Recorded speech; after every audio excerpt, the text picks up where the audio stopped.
Earlier this week, rapper Falz the Bad Guy dropped his fourth studio album titled Moral Instruction. Now, the release of the album was followed by a social media uproar as a result of his remarks on transactional sex. Now, the same feminist that will say that the woman is free to do what she wants to do, and who am I to say to the woman not to put herself up for money? It's the same feminist that will say that women are being objectified and that is not allowed. Now you are that same person that's going ahead to commodify yourself. You've turned yourself into a commodity. Self-objectification, self-commodification, I detest it. Who's right, who's wrong, and what is the significance of the Moral Instruction album? This is what I see to talk about today on the show. My name is Victor, and this is Vibes with Victor.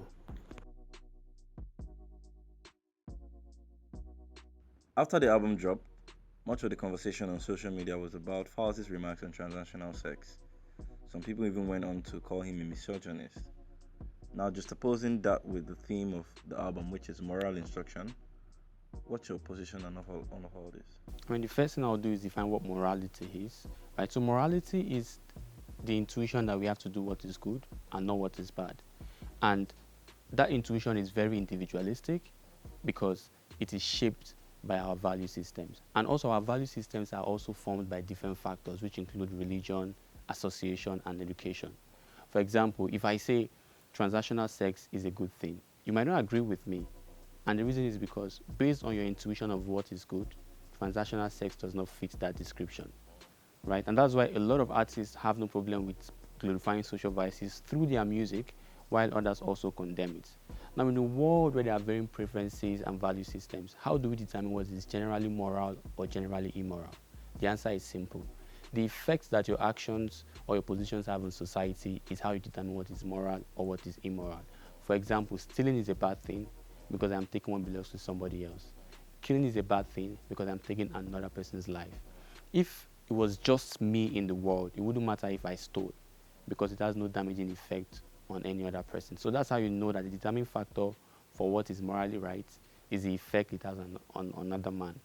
Now, in that context, is transactional sex morally okay? Now, this is something that involves two consenting adults, right, who are in it for pleasure and for gains. And whatever they had going on does not affect the society in any way. Then you should let them be.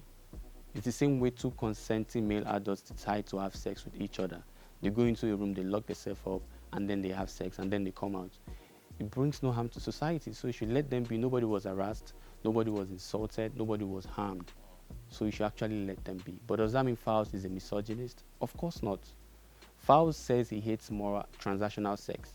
And transactional sex is called a transaction because two parties are involved, mostly a man and a woman. And from my understanding of what misogyny is the hatred of women, not the hatred of a man and a woman.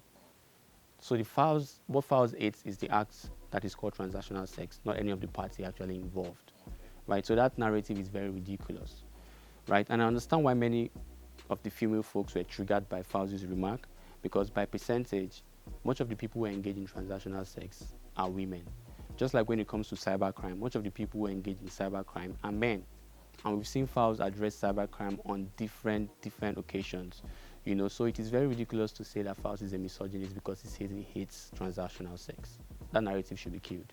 Do you think that the true message contained in this album is getting buried in all this conversation? Of course it is, and it is appalling that the same young Nigerians who are victims of Nigeria's failing system are the ones trying to conceal Falz's message because they don't agree with his position on transactional sex. It's a sad reality. People will scream out your failures and whisper your accomplishments. Falz decided to stand up for young Nigerians who have been marginalized for over 40 years by the same set of leaders and ideas, and the same people he's standing up for are demonizing him while the real demons are walking around freely. He spoke about questionable religious activities, corruption, insecurity, and then you choose to amplify what you don't like about the album while ignoring other important things that he spoke about. Tell me, why would other musicians want to sing about these important issues when the one artist that is singing about it is being crucified by the same people that he's trying to save?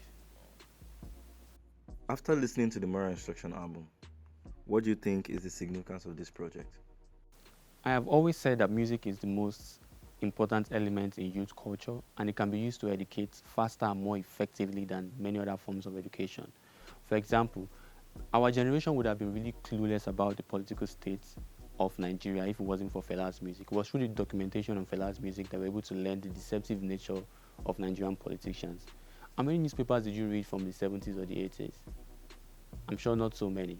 But through Fela's music, we're able to tell that in the 70s and the 80s, most of the politicians we see today were the people who have been recycling power, right? And we're able to know the political state and social state of our country from many years before.